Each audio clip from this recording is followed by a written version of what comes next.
Hari ukuntu phone yawe iyo ukoresha internet urimo urasearching ibintu kuri Google Chrome cyangwa se Opera Mini, uri gusearching ibintu kuri internet ubona irimo kugenda gakeya.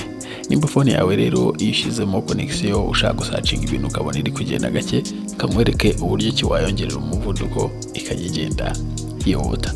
Mbere ko dutangira kana subscribe, like ino video, umbwira ikindi kintu nakwigisha muri comment nze tukirebe muri video ikurikiraho. Bigenda bite rero? Ngwino aho usacingira kuri phone yawe nimba ari Google Chrome cyangwa se Opera Mini, nuhagera utukana kuri tuno tudomo dutatu two mu nguni, ujye kuri setting.